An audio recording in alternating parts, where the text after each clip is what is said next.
image revenue comme il y a 15 ans, place des Jacobins, elle constitue l'attraction. Les deux grosses NASCAR américaines, une Dodge et une Ford, une puissance terrible, parfaite pour les circuits américains, mais leur poids pèsera doublement sur le tracé plus technique du Mans.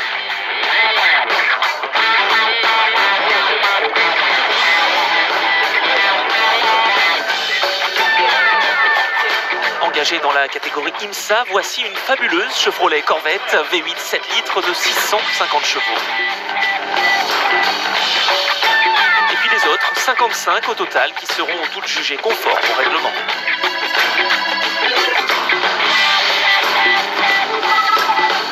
Le retour du pesage au pied de la cathédrale n'a guère perturbé l'activité de la ville en ce début juin. Le passé intéresse davantage les visiteurs que le futur immédiat. Pourtant, sur le circuit, le grand cirque annuel est déjà installé pour participer aux essais. Un moment important puisque la place de chacun sur la grille est en jeu.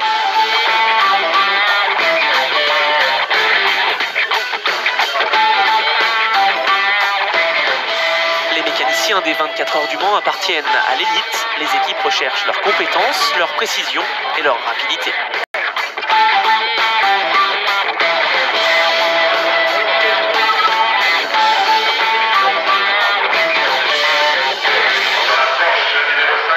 Samedi 12 juin, 15h. Mise en place des concurrents. La Ford Torino de Brooks polarise l'attention. 1625 kg, 900 de plus que la Porsche Turbo de Kraus. Les Porsche Turbo compressés sont une quinzaine au départ cette année. Bob Volek en pilote une, la 65. Alors Bob, les Porsche Turbo groupe 4, c'est fiable Ça a prouvé jusqu'à présent que ça avait souvent des ennuis du côté du turbo, mais les 24 heures du Mans, ça dure 24 heures.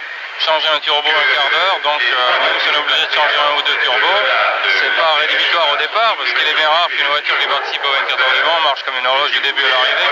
Donc on peut dire que c'est pas trop un problème. Temps très beau, très chaud.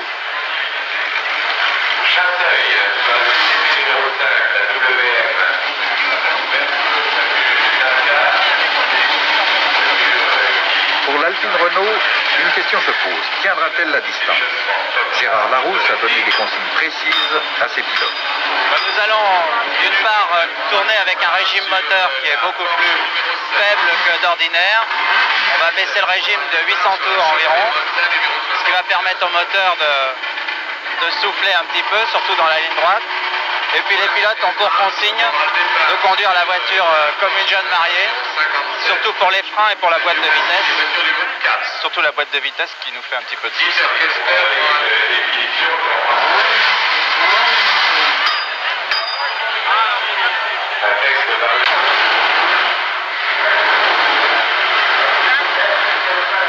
Parmi les pilotes qui s'alignent au départ de la 44e édition des 24 heures, le plus populaire, sinon le plus malchanceux, sera au volant d'une des deux Inaltera. Alors Jean-Pierre, vos ambitions cette année? Les ambitions ont terminé, ce sont les ambitions de l'équipe Inaltera. On va partir, on va être dans les 10e au départ. Et puis après, je pense que petit à petit on remontera. Surtout qu'il y a beaucoup de chaleur et certaines voitures rapides vont souffrir. Alors mes ambitions sont bien sûr de terminer dans les 3 ou 4 premiers. Et vous en êtes à vos combienième 24 heures? Ça va être la 10e ou 11e édition, je n'ai pas fait le compte exact. En tout cas, ça a l'air d'être une belle édition, il y a d'ailleurs beaucoup de monde. Et je suis content que Le Mans revienne à une formule vraiment typique du Mans. Et ce que je souhaite aux 24 heures du Mans, c'est bientôt d'avoir un circuit permanent, de façon à traiter la course d'une façon plus moderne sur le plan de l'organisation. Et je crois qu'on aura de nouveau les très très grandes heures des 24 heures du Mans. Dès la Lombardie, vous prenez le départ des 24 heures du Mans, vous avez déjà couru? Non, j'ai pas couru, j'ai fait les essais, mais juste nous sont tombés en panne. Très bien. On est derrière. Quelle est votre ambition ici? Vous espérez... Finir la course. Très bien. Vous savez que les hommes parlent de vous avec beaucoup de respect et aussi avec une certaine crainte. Ils pensent que vous êtes redoutable. J'ai fait de tout pour avoir ça de les autres pilotes. Parce que j'aime l'automobile et j'ai fait ça parce que je l'aime, pas pour exhiber.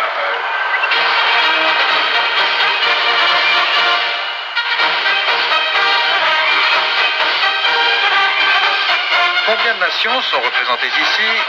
Entre constructeurs, pilotes et écuries, il y a longtemps que le sport automobile a réussi son marché commun à l'échelle mondiale.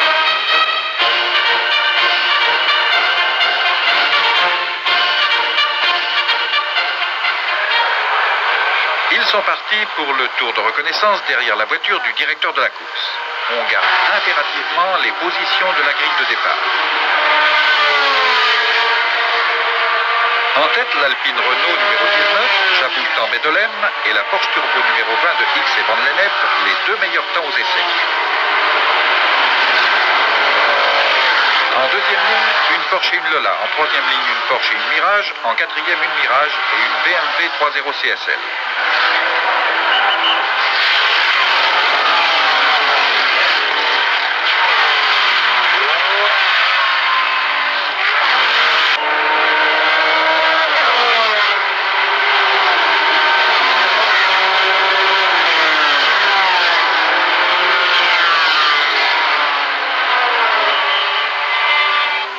Selon le processus rituel, la voiture pilote va s'effacer et libérer la meute.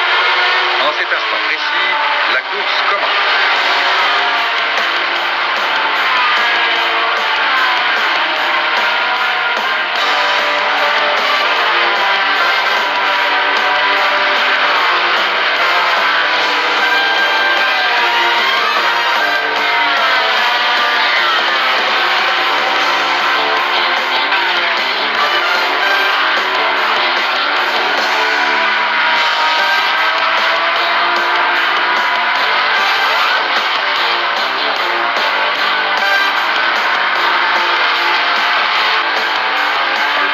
Et lors de cette première heure de course, c'est Jabouille et l'Alpine Renault qui donnent tout de suite le ton, poursuivi par les Porsche, celle de Jackie X en particulier.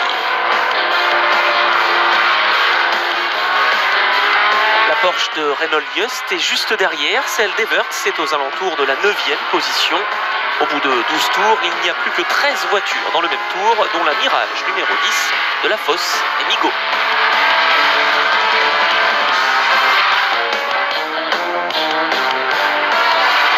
La Porsche de Jost Ebart est maintenant en deuxième position derrière celle de Jackie X, car l'Alpine Renault connaît déjà quelques ennuis.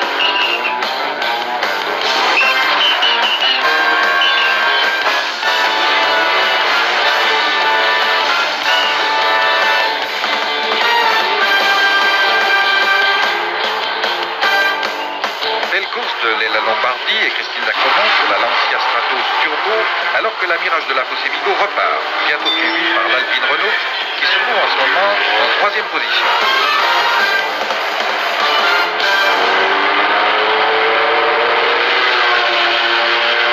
Christine, Josso et Rondeau sur la 2, Beltoise et Pescarolo sur la 1, les Inaltera se comportent plus qu'honorablement. Elles iront d'ailleurs jusqu'au bout, toutes les deux.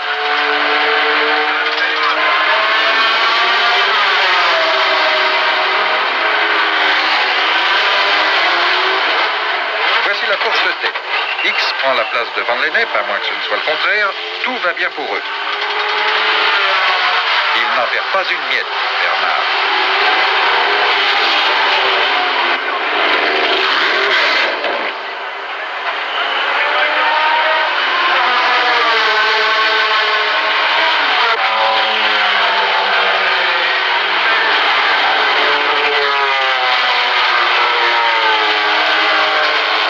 Il y a 3 heures qu'ils sont partis, et la Porsche numéro 20 de X et Van Lennep tourne comme une horloge, 45 tours, exactement 15 tours à l'heure. L'Alpine Renault est à un tour, derrière les deux Porsche, la 20 et la 18, et toujours une cinquantaine de concurrents en cours.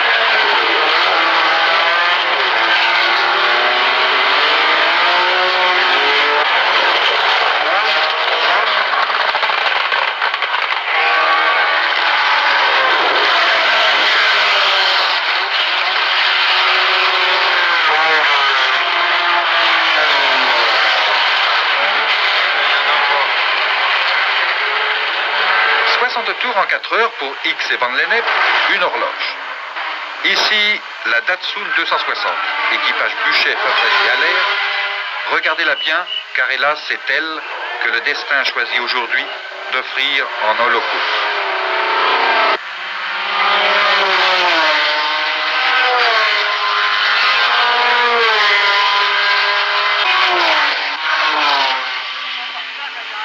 La Porsche 908 Turbo de Krauss et Steckönig est loin, mais elle terminera à la 7e place. Il est 20h, ce qui déclenche toute une série de réflexes conditionnés depuis longtemps, sauf évidemment pour les pilotes au volant.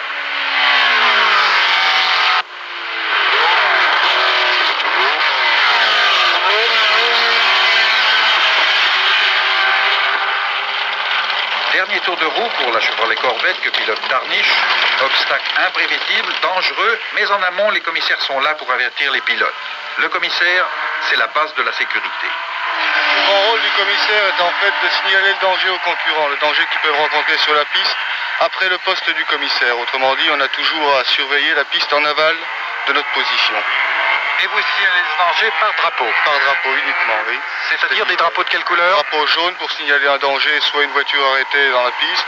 C'est-à-dire qu'on a deux fonctions, soit le drapeau fixe, le danger n'est pas trop grave, soit un drapeau agité, alors là, les concurrents doivent se tenir prêts à s'arrêter. Et le drapeau bleu? Le drapeau bleu signale à un concurrent qu'il est sur le point d'être dépassé. Et dans ce cas-là, il doit obligatoirement céder le passage.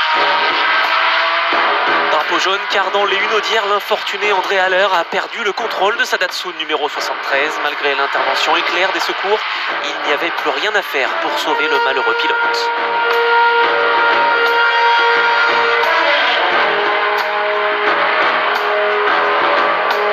La course continue, c'est la loi du sport comme celle du spectacle. Elle continue avec sa rigueur implacable. Réussite pour les uns, malchance pour les autres.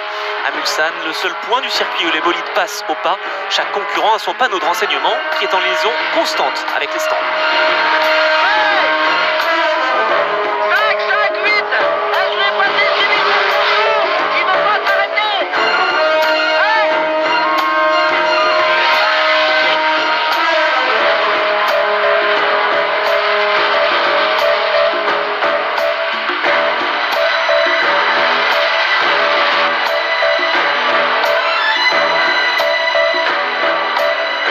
Renseignements visualisés, généralement au tour précédent, les pilotes peuvent appliquer les consignes. La nuit, les chiffres sont éclairés et luminescents. La nuit, ou avec la complicité d'un objectif hautement sophistiqué, le projecteur devient un diamant, la course devient féerie.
À la réalité, réveil brutal. Beaucoup de concurrents ont disparu. Et parmi eux, la vaillante Alpine Renault que pilotait Jabouille et Tambay. Elle aura couvert 2000 km. Elle aura aussi établi le meilleur temps sur un tour, 3,43, plus de 220 de moyenne. Ils liront cela tout à l'heure dans leur journal.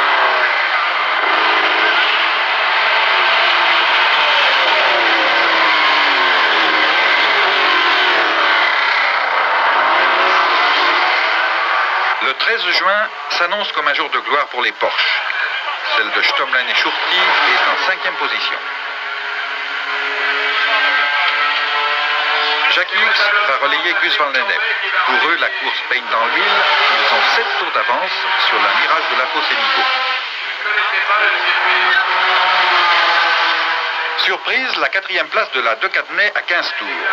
Surprise qui va s'amplifier d'ici à l'arrivée, car elle finira 3e. La Mirage de Belle-Choupan est pour l'instant en 3e position à 14 tours de Hicks et Van Lennep.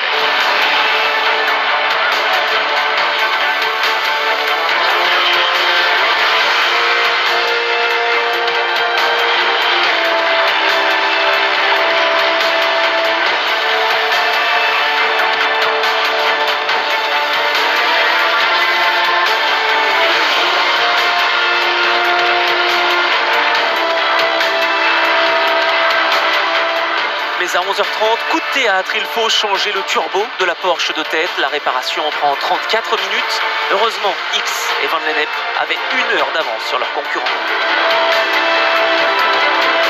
Pescarolo aussi a des ennuis, le moteur chauffe, mais il repartira pour terminer 8e et 1er du groupe GTP, alors que la Mirage numéro 10 de la Fosse, Nigo, est 2e à 11 tours.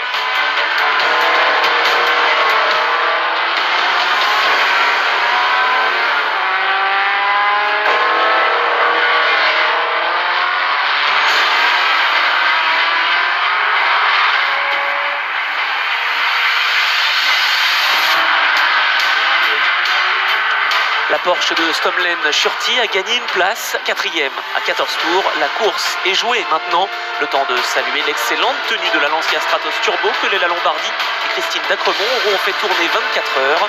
Et le drapeau à damier consacre la victoire de la Porsche Turbo numéro 20 à Dix Van Lennep devant la Mirage GR8 numéro 10 à 11 tours et la De Cadenet numéro 12, équipage De Cadenet et Kraft à 12 tours.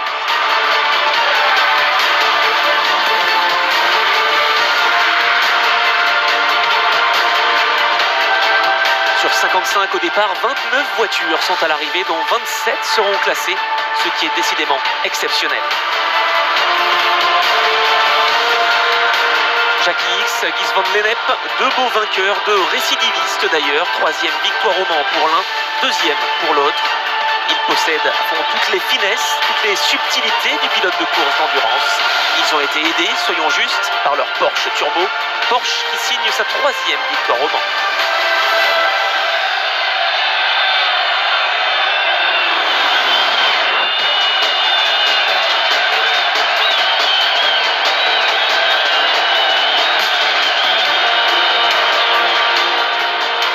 « 770 km à près de 199 km/h de moyenne. Il y a 5 ans que Porsche n'avait pas gagné au Mans.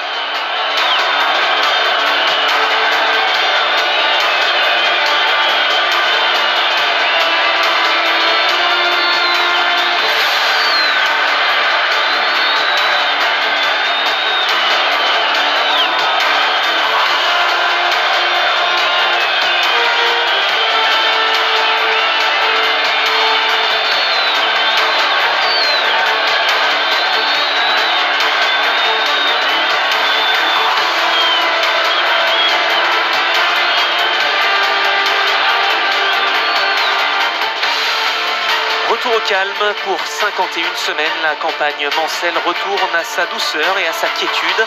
Un équilibre, une harmonie où le fracas des 24 heures détonne comme une incongruité. Mais d'ores et déjà, les Sartois ont pris rendez-vous.